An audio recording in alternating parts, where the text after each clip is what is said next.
السلام عليكم ورحمة الله وبركاته ولا الله شرفت لأذان السلام يا دمانتين سودة دواذا مقعي وفاذ محامد مركلة ما انت wax buraanbur ah nooma wado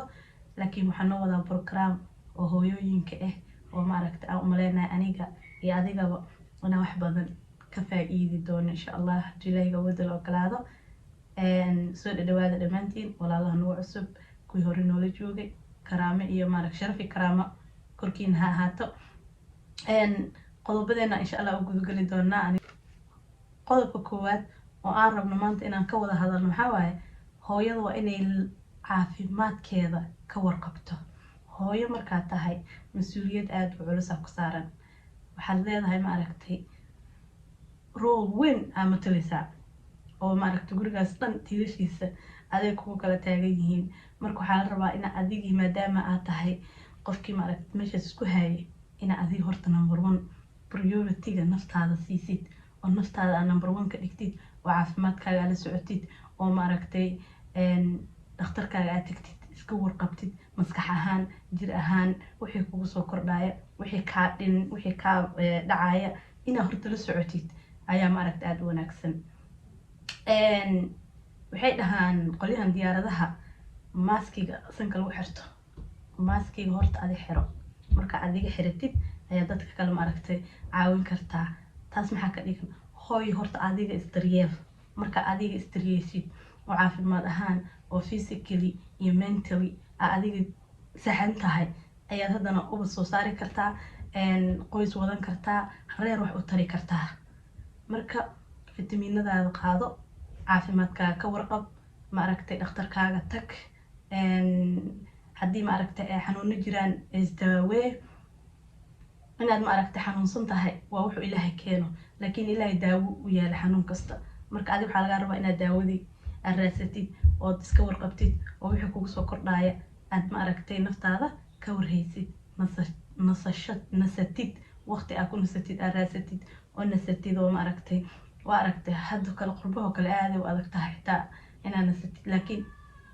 anything maaragtay hooyo adiga isdhihi kartid hore ku wadaysaa adaa garanaysid gurigaaga schedule-kaaga waa inaad maaragtay ku dhaqaaqdid marka number 1 waxaan dhahnay hooyada inay iska warqabto caafimaadkeeda iyada inay iska warqabto qodobka labaad oo maaragtay aan ku socon doona wuxuu yahay yaree dhibsashada hooyooyin badan ayagoo wixii qabanaya haddana dhibsasho iyo kiraahi iyo wixii yacni inay dhibsanayaan ku qabanayaan horta waxaa ogaataa hawshan howl adig ku taala cidna inay cirkaaga soo dhacdo markaa qabanayso marka soo ma ku fiicna ina adiga isxilqaantido dhahdo waxaan ii yaalaane let me do what I can waxaan qaban karo aan qabto oo aad dhahdo soo ma ku fiicna midda kale negative thoughts-kana qolyahan self development-ka ka waxay dhahaan one negative thought oo maskaxdaada ku dhacay 5 positive thoughts ka saari kara maxaa isku dhibaysaa hawshan qabo maaragtay aday ku taalaa lama huraan maaragtay waxaan ku hureynin horaa loo sii galaa hawshaad iska qabo niyad sami ku qabo wax weyn waa dareemi doontaa iga qortaas insha Allah qodobka saddexaadna wuxuu noqonayaa noqo hooyo schedule leh ha noqon qof isku dhaxyacsan oo markuu doonana socdo markuu doonana soo gala oo maaragtay wuxuu doona iska sameeya ha noqonin wax walba oo aad qabanaysid noloshaada schedule ha ku socdaan schedule sameyso habeenkii intaad seexanin ka hor schedule-kaas ku qor berri hadduu ilaahay nafta ii daayo maxay tahay inaan qabto qoro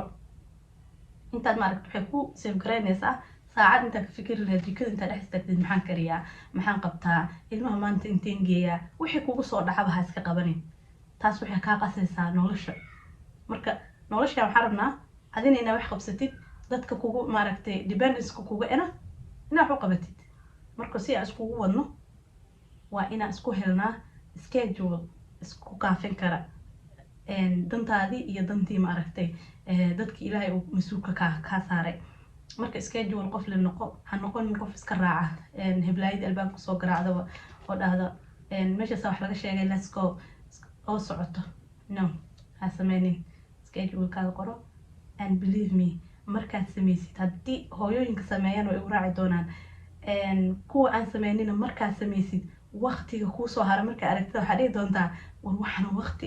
maxaan ku qaban jiray intuuna geli jiray insha allah ka wardoon haddaa weli aad sameynin faa'iido badanaa ku jiro. qodobkeena afaraad ayaa wuxuu yahay maanta haad isku dayin wax walba oo maaragta xaafadda iyo howlihii oo dhan inaa halkaas maalin wada qabatid. dad badan waxaa daaliya hal maaragta guriga dhan ay rabaan inay wixii wax kasta inay hal mar qabtaan ay rabaan. ma qaban kartid. adduunyada oo dhan boosaas ma lagu tirigelinbo. adduunyadan maanta meelaa geysa beri meesha kasoo bilaabaysaa aa ka bilowday. marka saas meel maxaa iskugu dilaysaa waxa awoodaada oo ay isleedahay waa qaban kartaa maanta waa kaafiyaa qabo.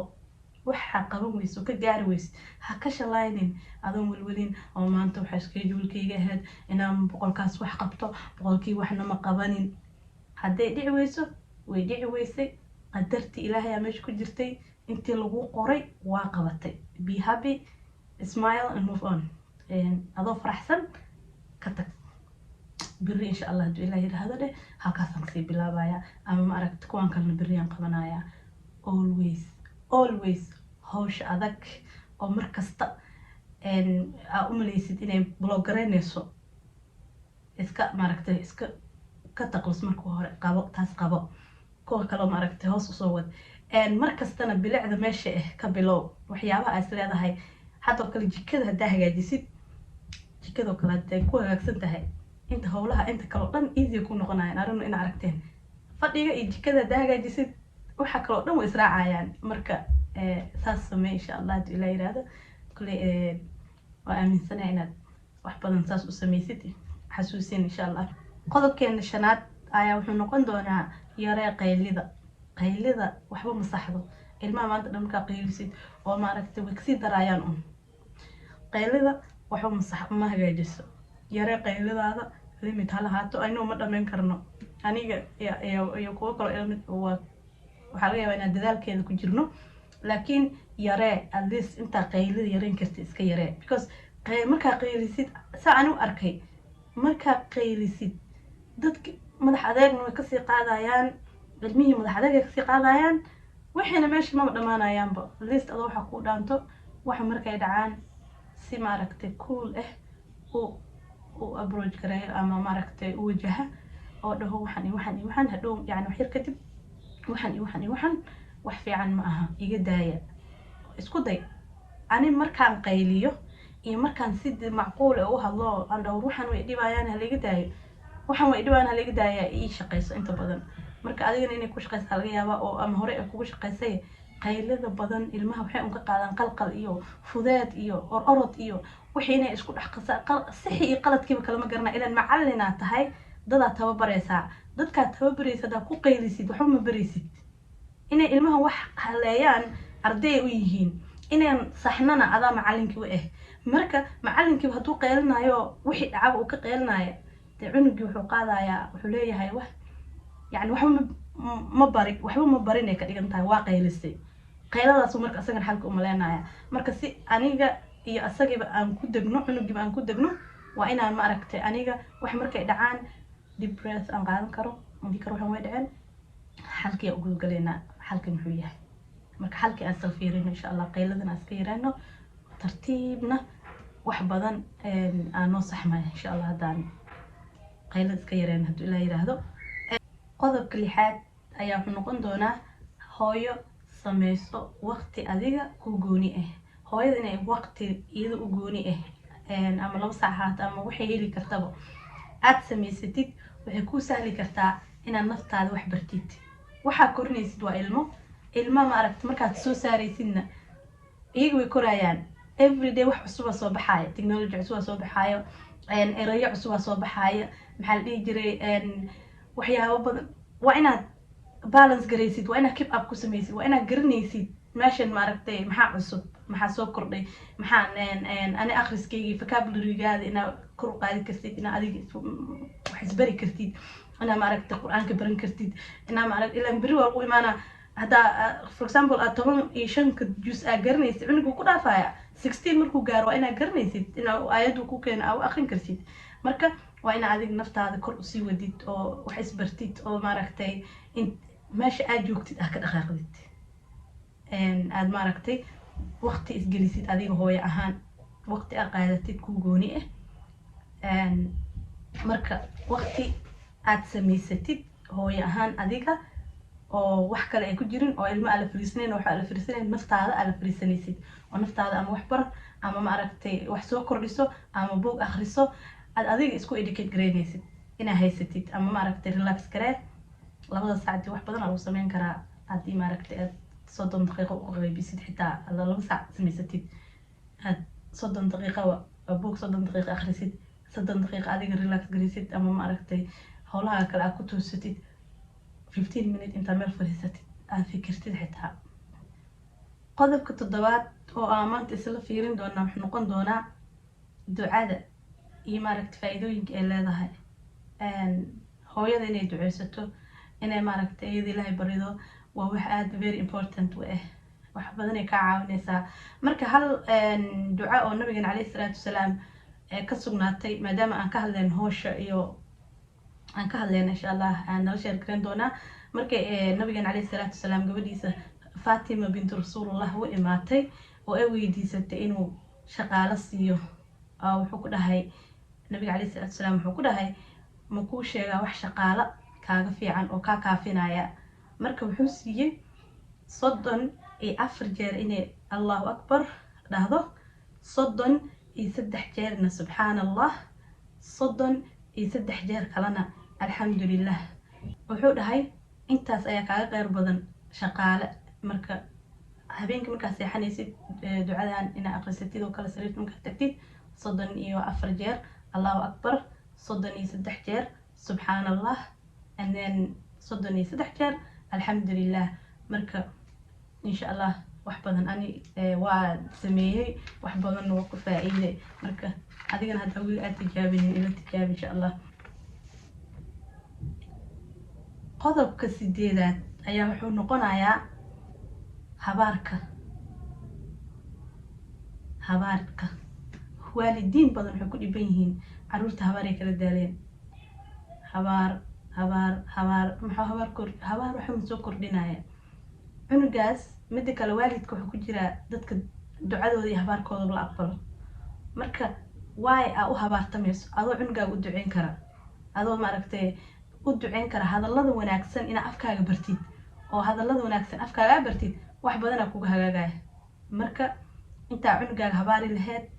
u ducee inuu Ilaahay ku hagaajiyo waxaa laga yaabaa waxaan ugu dhibanayba ina habaarka u yahay marka cunuga habaartid habaarka meel cid kuma dhacay adoon buu ku soo noqonaya marka waxay naftaada dhibaysaa inta naftaada dhibi lahayd u ducee cunugaaga si uu maaragtay Ilaahay maaragtay kugu hadeeyo oo meesha rabno Ilaahay uu kulliga nooga wada mariyo adigana ay hawsh kaaga yaraato qof wax namaqlaa Ilaahay uu naga soo gooyo insha Allah dhamaanteen qodobka 9aad wuxuu noqonayaa baro